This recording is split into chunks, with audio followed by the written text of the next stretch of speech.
que se desvía hacia la aurícula izquierda, ¿verdad? A través de un agujero que debe estar en el tabique interauricular, ¿no verdad?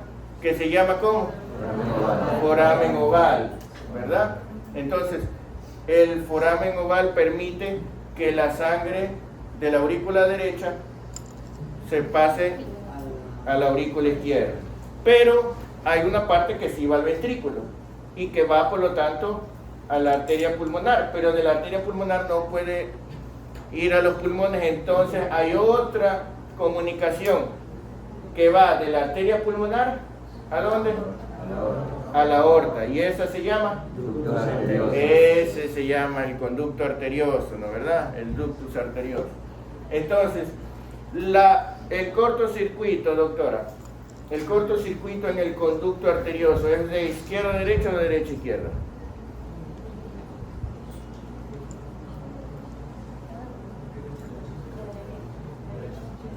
¿Ah? ¿Del corazón derecho al corazón izquierdo o del corazón izquierdo al derecho? A ver, ¿de qué arteria es?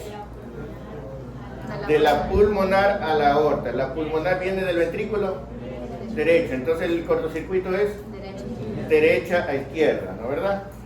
Y en el en el foramen oval, ¿en qué dirección será el cortocircuito?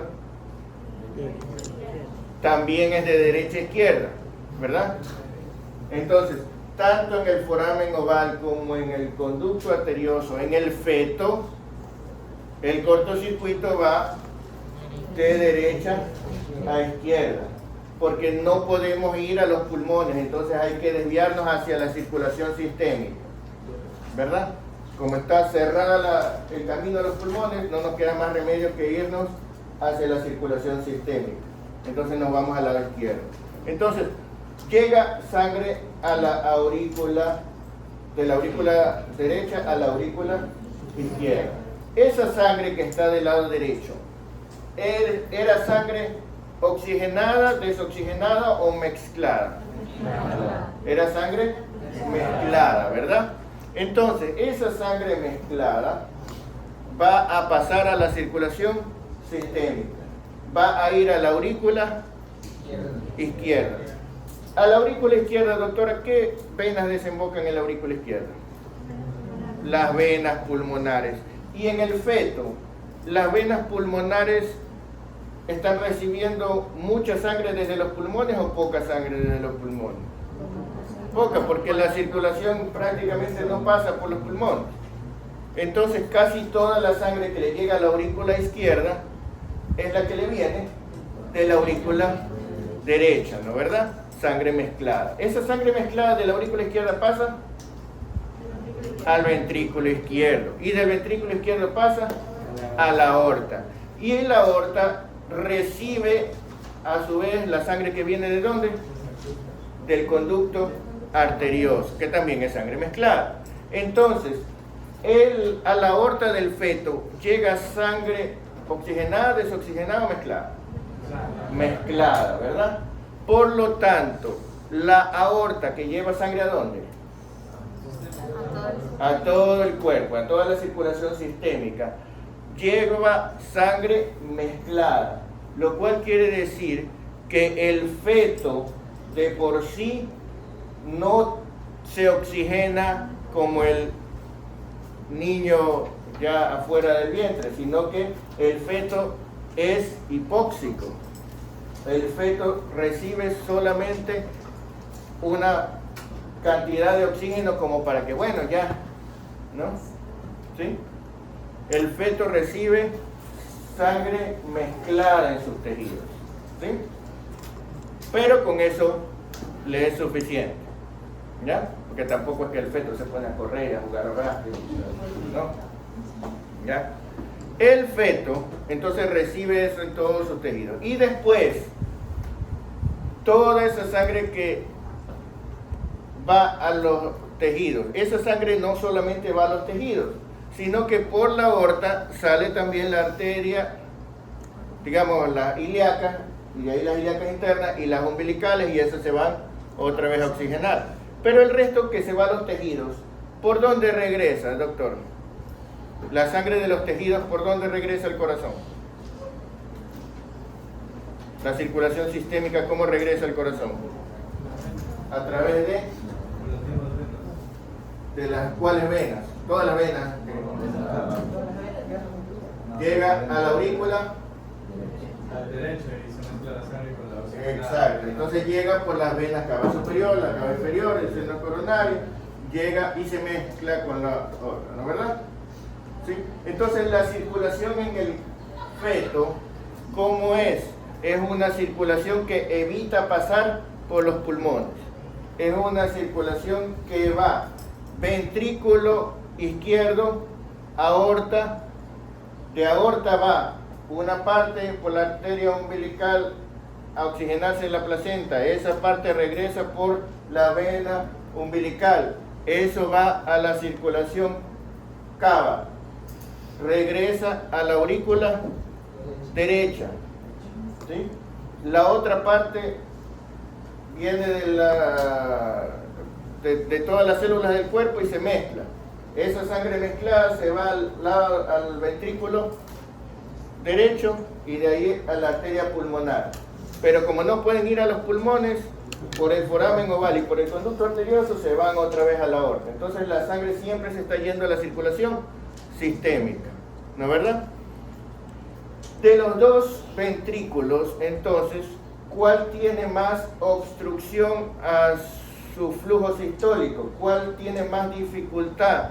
La aorta, que tiene que impulsar la sangre, perdón, el ventrículo izquierdo, que tiene que impulsar la sangre a la aorta por donde va a todos lados, o el ventrículo derecho, que trata de impulsarla al pulmón pero está cerrado. El derecho. En el feto, a diferencia de el niño o el adulto, el ventrículo derecho aguanta más presión, porque trata de mandar la sangre a un lugar donde la presión está altísima, está cerrado los vasos sanguíneos, ¿verdad? Entonces, ¿por qué en el adulto el ventrículo izquierdo es más grueso? Porque tiene que vencer una mayor presión, ¿verdad? Pero aquí la pulmonar tiene mayor presión que la aorta, lo cual quiere decir que ¿cómo se desarrollarán los ventrículos en el feto? En el feto es más grueso el ventrículo derecho. Muy bien. Si le hacemos un electrocardiograma a un recién nacido, entonces ¿cómo estará el eje? El eje cardíaco va a estar normalmente desviado a la derecha, porque el ventrículo derecho está hipertrofiado. El neonato va a tener un eje desviado hacia la derecha si lo comparamos con el adulto, ¿no, verdad? Eso es lo normal en él. ¿Sí?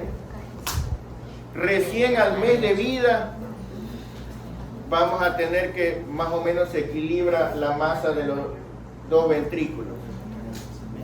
Y a los 6 meses de vida recién tenemos más o menos la relación del adulto, o sea, con mucho más masa en el ventrículo izquierdo que en el derecho. ¿Estamos claros? ¿Sí?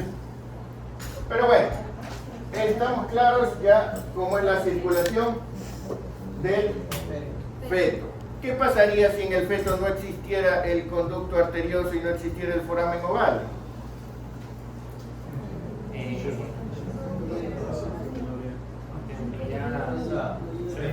Sería imposible, ¿verdad? No habría cómo, que llegaría la sangre a un callejón sin salida, ¿no? Claro, exactamente. Dígame. Entonces, en un pretérmino o un prematuro extremo, como hay inmadurez pulmonar, ¿eso aumentaría más la resistencia del corazón derecho? No tiene que ver con la madurez o inmadurez pulmonar, porque la presión depende, en este caso, de que los vasos sanguíneos están completamente cerrados, ¿no? Entonces, aunque estuviera el pulmón completamente maduro, si los vasos sanguíneos están cerrados, la presión igual está muy elevada, ¿no?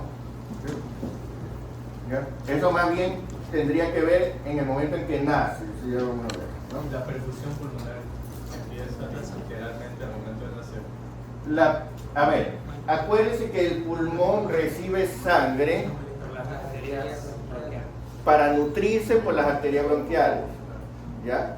Esa sí está permeable. Lo que estamos hablando es que la sangre que va a oxigenarse, que va por la arteria pulmonar, esa parte está casi totalmente bloqueada, no totalmente, pero casi totalmente bloqueada, ¿no? ¿Ya? Entonces, realmente la perfusión pulmonar se conserva la parte de la aorta, o sea, solamente lo que es para nutrir las células del pulmón, no para oxigenar, ¿ya? Que es lo que en el adulto llamamos la circulación bronquial, no la circulación pulmonar, ¿no? ¿Sí? ¿Ya? Las arterias bronquiales, ramas de la aorta que deben haber estudiado, ¿ya? Que no es lo mismo que la arteria pulmonar que va a llevar la sangre oxigenada. ¿Sí? Bueno, ¿estamos claros hasta aquí? Nace el bebé. Cuando nace el bebé, lo primero que hace, respira, ¿verdad? En el momento en que respira, ¿qué pasa con los alveolos? A ver, doctor, ¿qué pasa con los alveolos, doctor? Cuando el bebé respira por primera vez, ¿qué pasa con los alveolos? Se abren los alveolos, ¿no es verdad? Se abren los alveolos. Ahí es cuando decimos todo el líquido que estaba aquí se va y los alveolos quedan húmedos, pero se abren. En el momento en que se abren los alveolos, doctor, por reflejo, ¿qué lógicamente tiene que pasar? Pero sin importar si está esto, por la relación ventilación-perfusión, ¿qué tiene que pasar? Si se abre el alveolo. Los vasos sanguíneos se van a abrir también, se van a dilatar, porque si ya hay ventilación, también debe haber perfusión, ¿verdad? Entonces, apenas se abren los alveolos, la consecuencia lógica es que se abren los capilares que van a esos alveolos. Y por lo tanto, doctora, ¿qué va a pasar con la presión pulmonar? Va a aumentar, o sea, va a haber... si se cierra va a disminuir. A ver, le estamos hablando de la...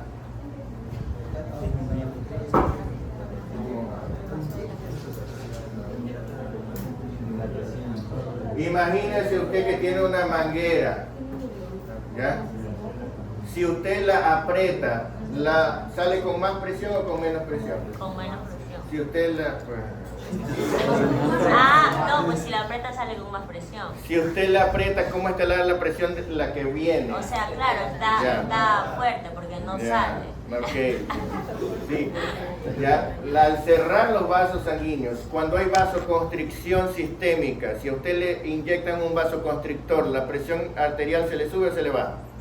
Se sube. Se sube, ¿verdad? Cada vez que usted aprieta, aumenta la presión, ¿no, verdad? La presión arterial es la presión de la sangre contra la pared del vaso. Si la pared está apretada, entonces la presión está aumentada.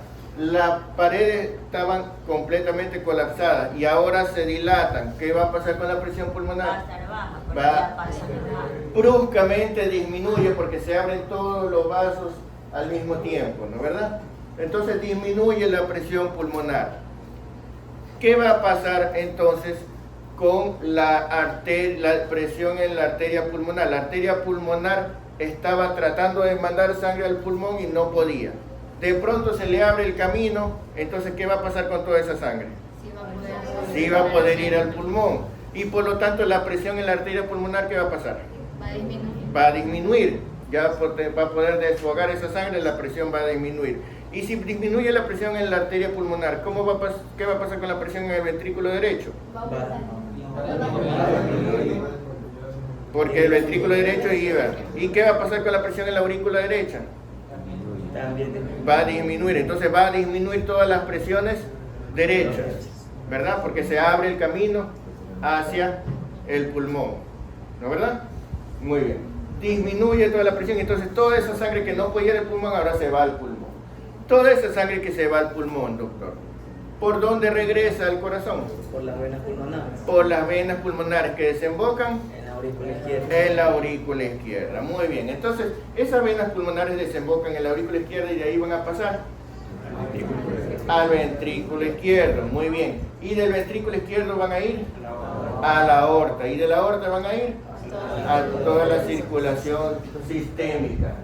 Van a poder salir por la arteria umbilical hacia la placenta. Ya no, porque ya esa cosa se interrumpió ya. Entonces van nada más a la circulación sistémica.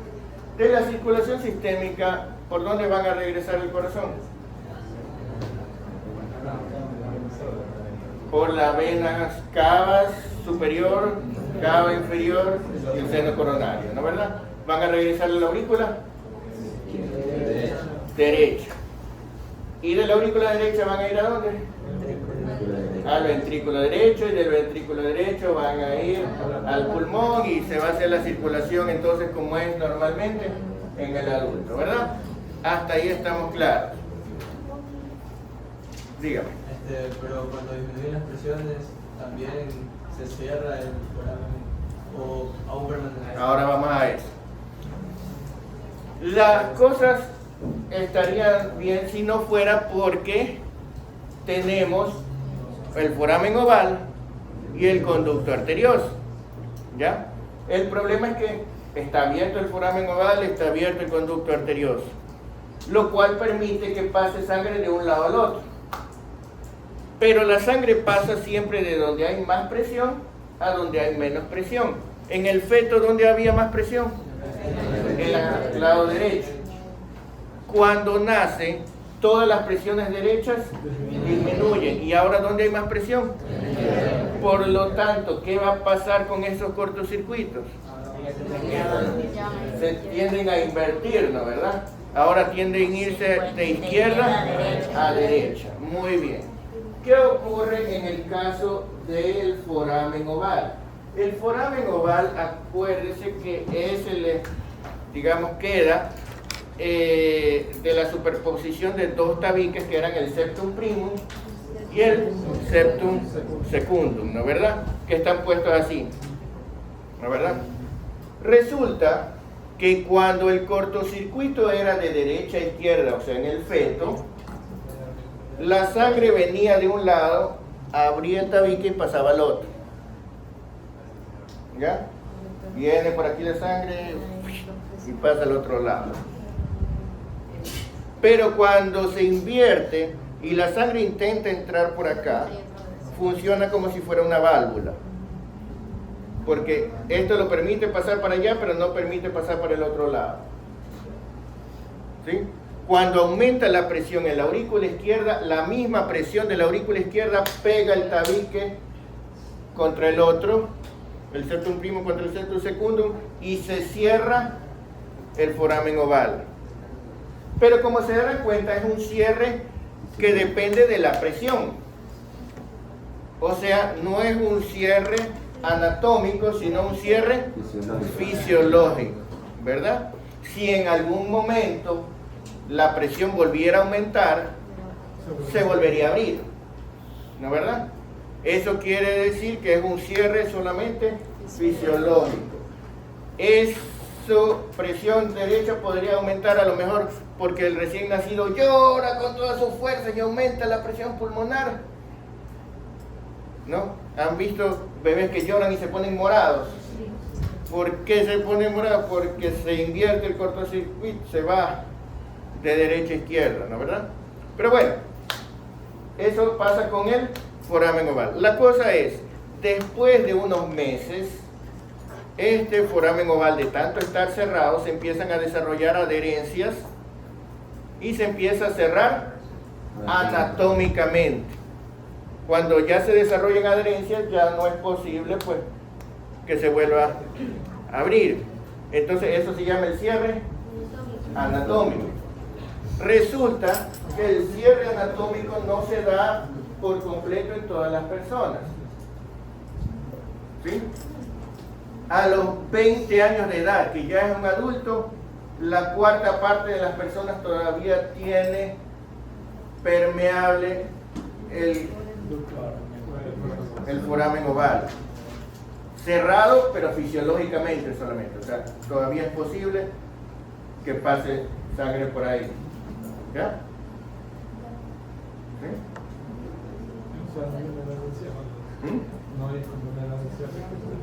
No, entonces en algunas personas se va cerrando antes, en otras después y en algunas nunca se cierra.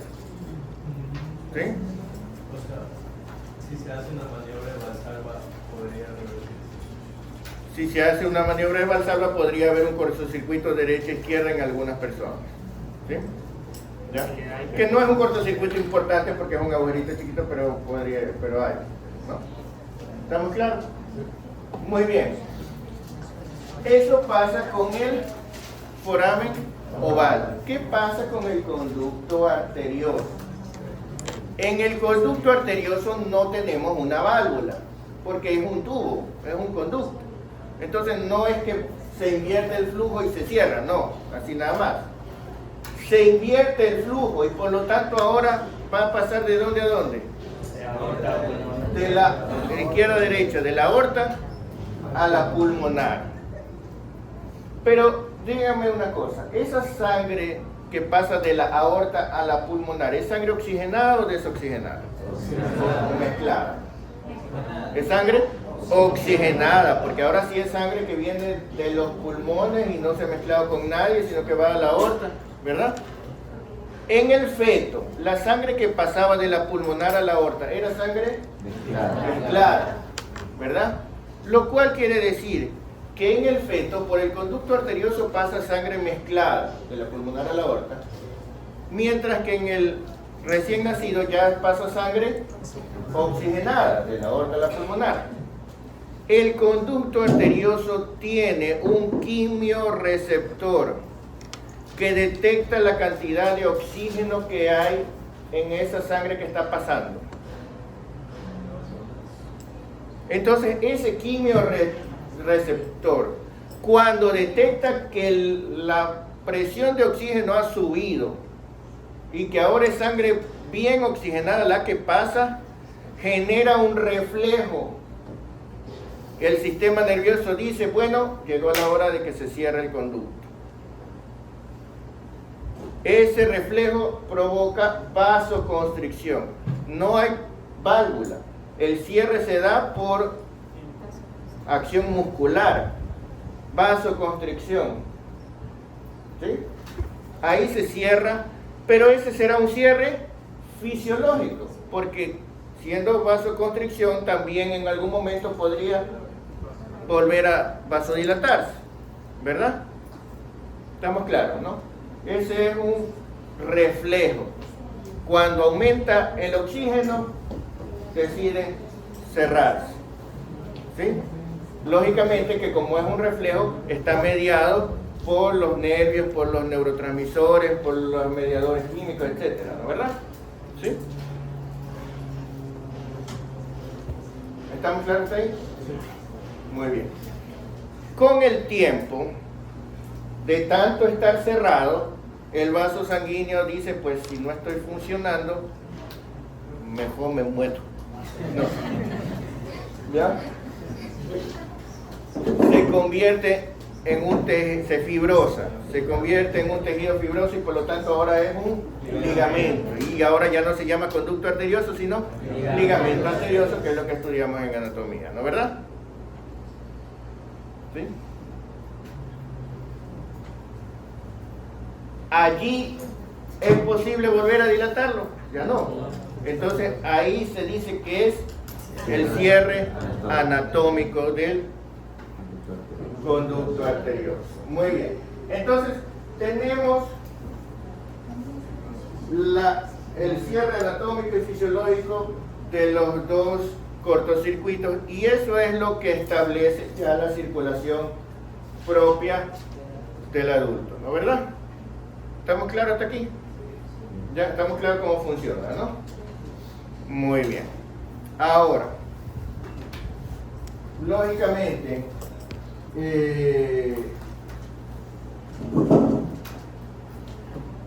esta función cardiovascular, este paso, va a poder presentar anomalías, ¿verdad?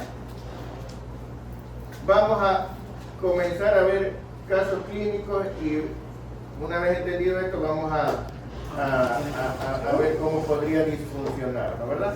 Entonces, apáguenme por favor la luz.